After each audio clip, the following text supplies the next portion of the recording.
We've heard the President of the Republic of Zambia, Mr. Hakainde Hichilema, on multiple occasions urge the youths and Zambians to use social media responsibly.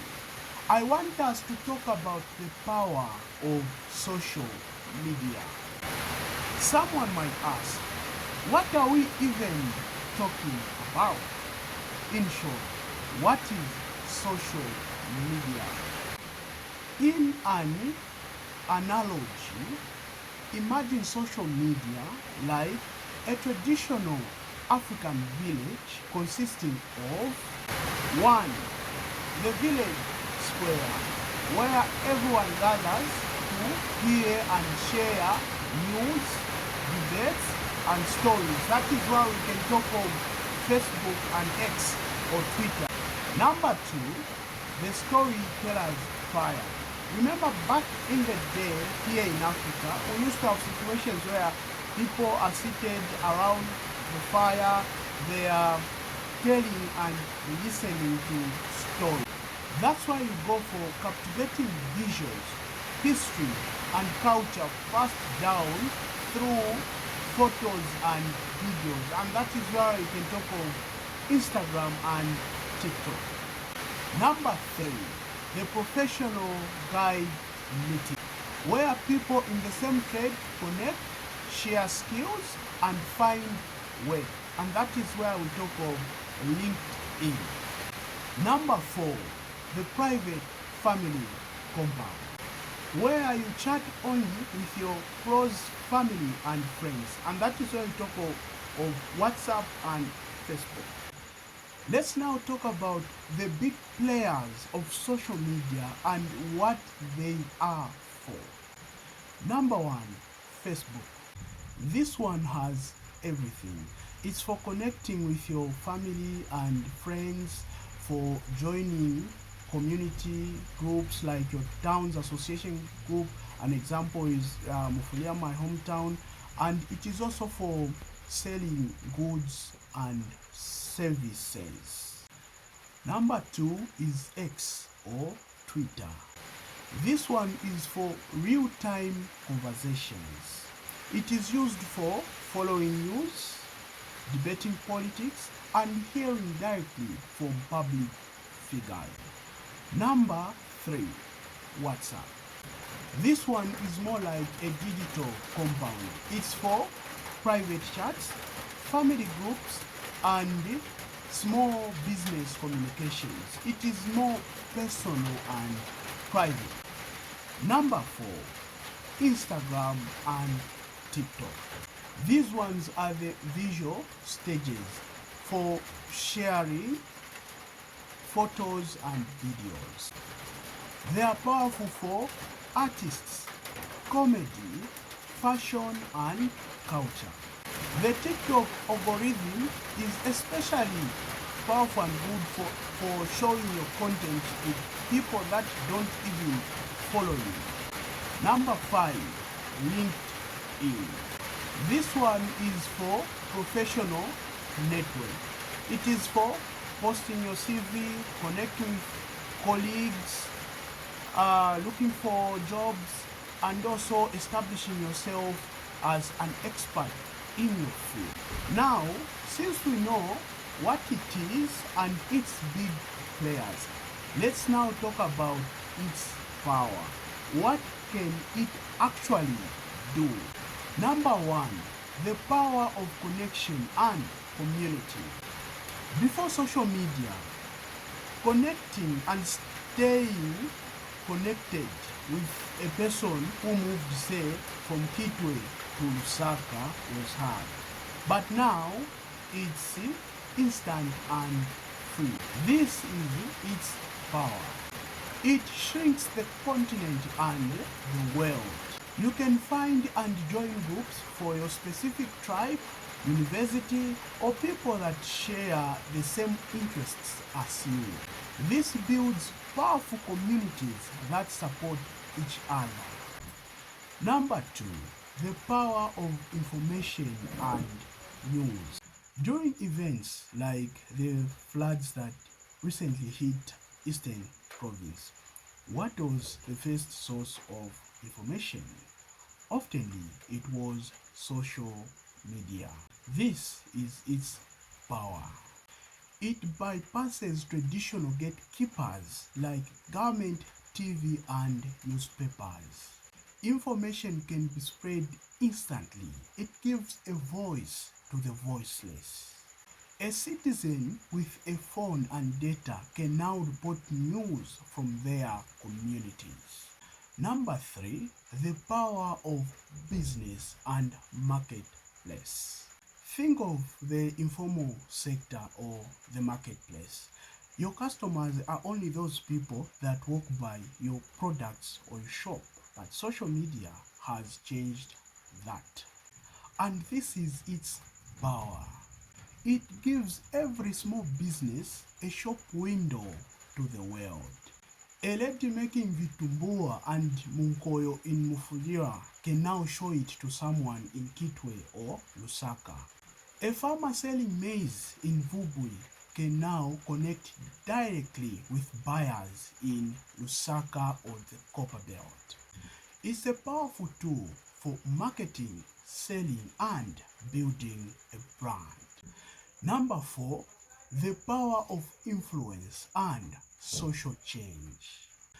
Social media creates influencers, and influencers are people whose opinions are trusted by thousands and thousands and thousands of people. And it is not just about doing business or selling soap.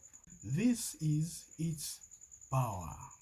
It can be used to mobilize people for a cause. We've seen situations where a person goes on the road and stands with a placard saying, I need a help of this and that amount of money for me to write my exams or to collect my results. We've seen people just on social media coming together into helping that person.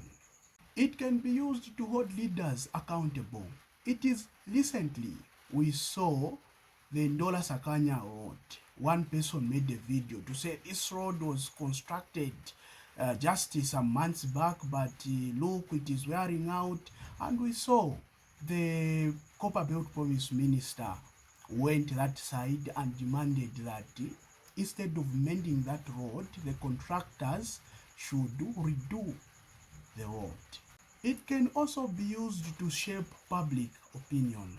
I'm sure you remember, before Bill 7, there is that one clause which talks about inclusion of women, the disabled, and youths in parliament.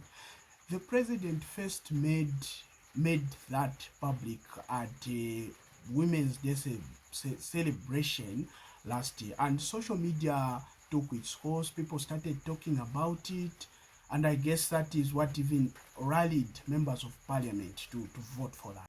Let's now talk about the dangers of social media, because it is a two-edged spear. It has the good and the bad. Number one, the spread of misinformation or fake news. This is the danger.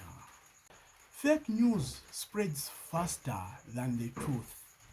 A fake story about a political candidate or a cure for a certain sickness can cause real harm. An example is what is happening right now. We've heard of stories of people claiming to say their private parts are missing. We heard of a story that happened in Chingola, and I was just reading today. They were saying those 5 people were involved, they have been arrested and they are waiting to go to court, because when they went to the police, they checked them and found that they had those private parts. So when you want to get any information or news, it's better you visit a reputable source. Number 2, it is a digital footprint. It never forgets. In many African cultures, respect and reputation, your good name is everything. This is the danger. Everything you post, like, or comment on leaves a digital footprint.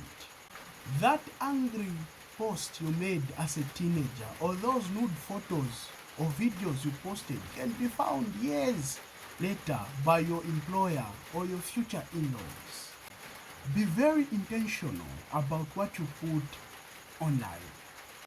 Number 3, the comparison trap and your mental health. On social media, people only post their best moments. Their new car, their new house, their expensive wedding. They do not post about their struggles. This is the danger. Constantly seeing these best moments about people can make you feel like your own life is not that okay. This can lead to anxiety and sometimes low self-esteem. You should always remember this. You are only allowed to compete with yourself and your past results. Number 4, scams. Social media attracts bad actors, and this is the danger. Beware of get rich quick schemes like betting and gambling and these other, because they've led people into debt and other problems. Protect your information and your money just as you would in the physical world. So then, how do you use social media wisely? What's the strategy? Number 1, define your why. Before you post, ask yourself this question: why am I using this platform? To find jobs, focus on LinkedIn. To sell something, focus on WhatsApp, Facebook, or you can also use TikTok. To share comedy, skits, or music, you focus on Instagram, TikTok. People also use Facebook. You connect with family, you focus on Facebook. You can also focus on WhatsApp. Number 2, be valuable, not just be vocal.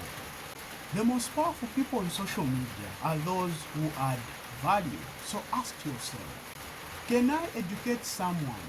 Can you share a skill or knowledge like I'm doing right now? Can you entertain someone? Can you make them laugh or smile? Can I inspire someone? Can you share a story of how you overcame a certain hardship in your life? When you focus on adding value, people will naturally follow you and listen to you. Number 3, be 100% authentic. Be yourself. In a world where people are chasing perfection, realness stands out. You do not need a fancy studio to make a video or to create content. This is the strategy.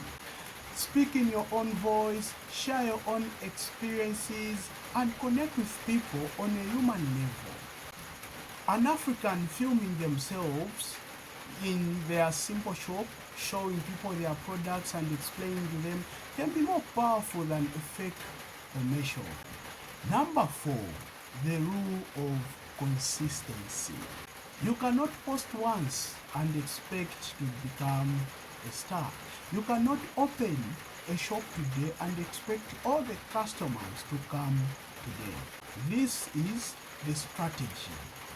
Be consistent, post regularly, reply to comments on your videos. This builds trust and keeps you in people's minds. Social media is a tool just like a hoe. It can be used, a hoe can be used to farm and feed a village, or it can be used as a weapon. Or it can be used as a weapon. Its power depends on the hands that are using it.